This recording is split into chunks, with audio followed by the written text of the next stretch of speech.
message said to be from our is free. The International Newsnet.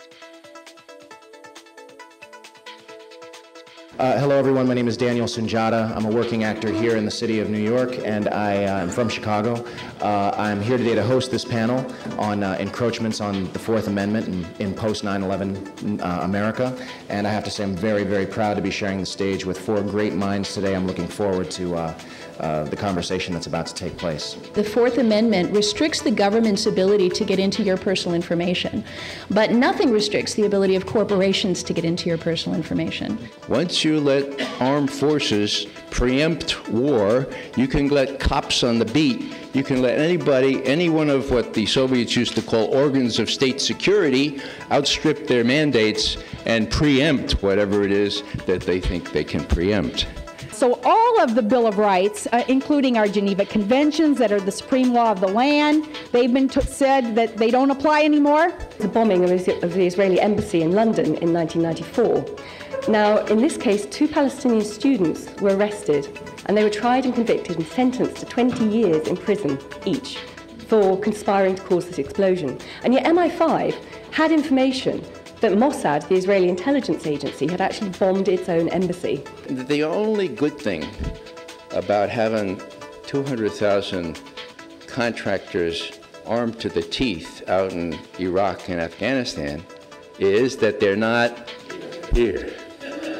But what we've done and are continuing to do with this secrecy is the exact opposite of what will make us more safe and secure.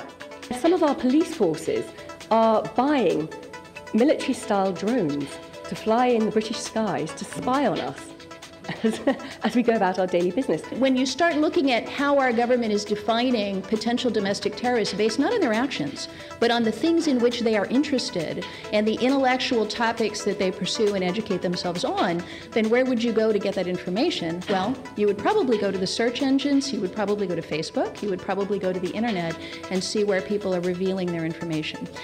So what I'm saying is that the likes of McChrystal and the likes of our other senior Army officers are going to be a national security threat to us. And of course, with this nebulous war on terror that will go on for generations, it's the perfect Orwellian baddie. It's Emmanuel Goldstein. You know, there's always an evil person out there, so we can take away your rights, we can control you in order to protect you. We need this information to be shared with the people who can potentially thwart the act of terrorism. And guess who that happens to be? It's us. Any interest or research into RFID might peg you as a potential domestic terrorist. Well, I've written a book on the topic, so I guess I'm already red flagged.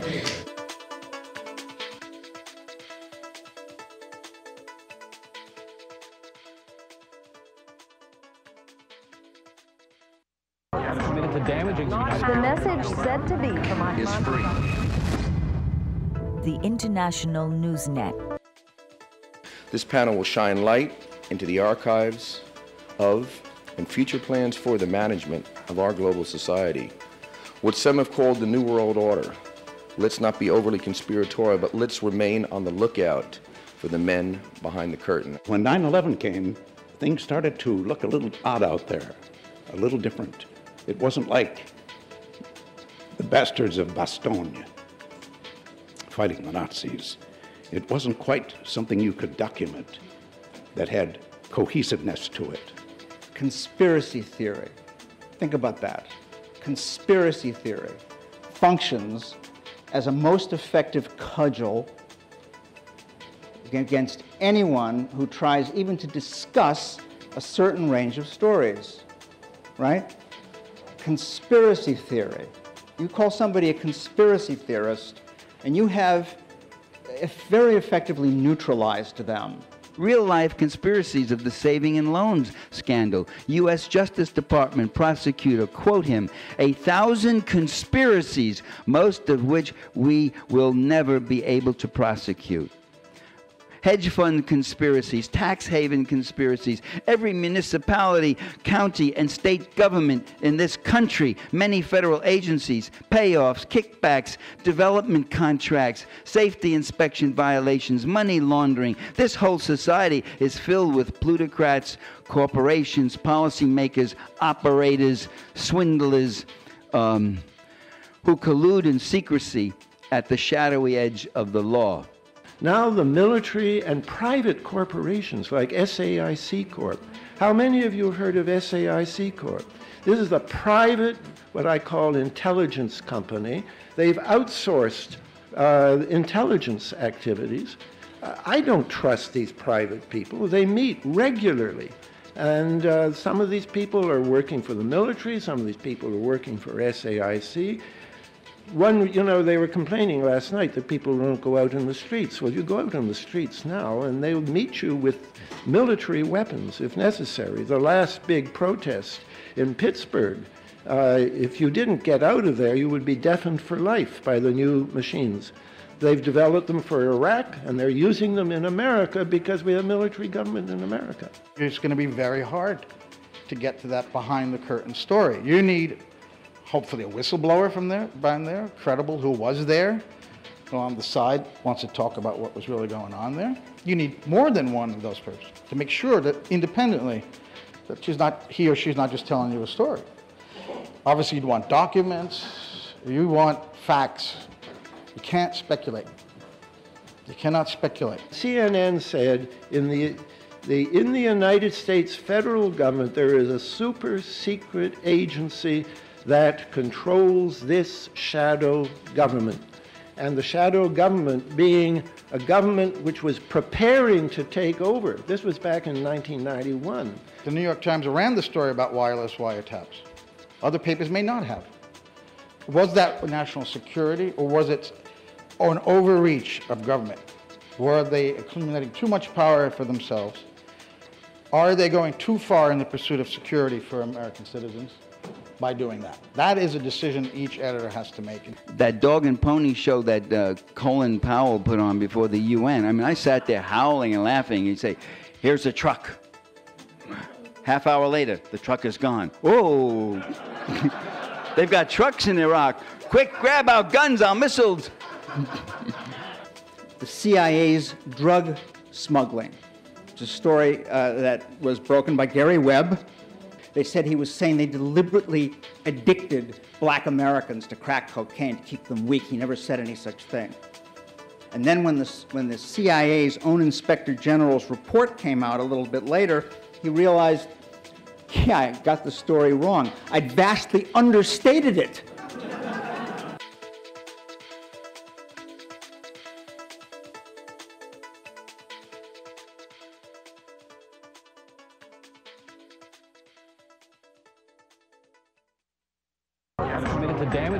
The message said to be from our is free. The International Newsnet. You know why the American Constitution's been so emulated around the world?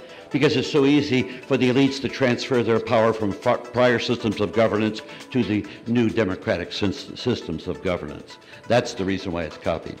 The alternative media is what shed the spotlight on my case. And it was because of you that 60 Minutes picked up on the case and ran a story on February the 24th, 2008, and within 1 month I was out of prison. There's a war lobby, but there's not a peace lobby. And what we have tolerated is members of the peace team who are actually sleeping with the war team. With respect to the two parties, they both line up to the same pay table, and that's Wall Street, corporate America, military-industrial complex, et al. And so you won't see a heartbeat of difference. And they're both parties are warmongers. They truly are. And that's the tragedy of it all, the immorality of it all. I had seen my father's generation believe in this country and believe in themselves and believe in their ability to change this country. And they indeed did change this country. I believe that each of us can make a difference. We don't have to be governors or senators or congressmen. If we work hard enough, if we believe strongly enough, if we speak out loudly enough, that we can change things and make things different. Something came across the campaign fax machine, which was a pledge from the American Israel Public Affairs Committee. And the pledge basically required me to sign my loyalty to the state of Israel. What's this election November coming to? People are so damn frustrated they don't know which way to turn, but they know they're not getting the truth from either party. No member of Congress wants to end up on this stage as a former member of Congress. We don't have an effective peace lobby in this country. And so you're asking them to place everything that they value on the line when you ask them to speak honestly and openly about the U.S. relationship with Israel. Do you think in your lifetime that you're going to see campaign finance reform by any representative government in the world? If you do, I've got a bridge here on the southern part of the state that I can sell you at a good price.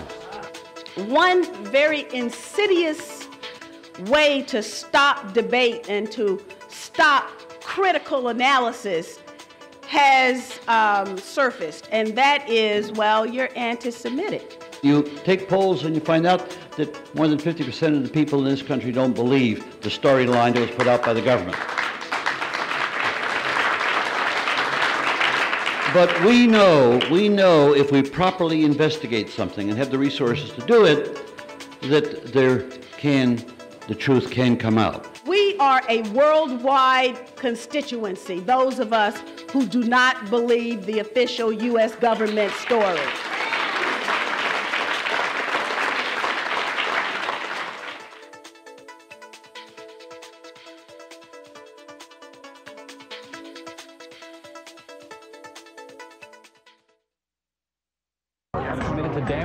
The message said to be from our is free. The International Newsnet.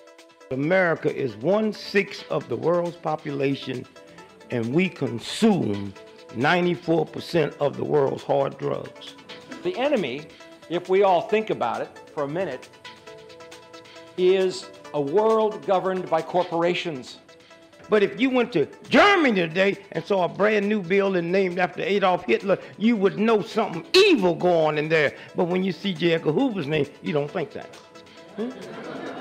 So we had domestic travel controls, almost an internal passport system.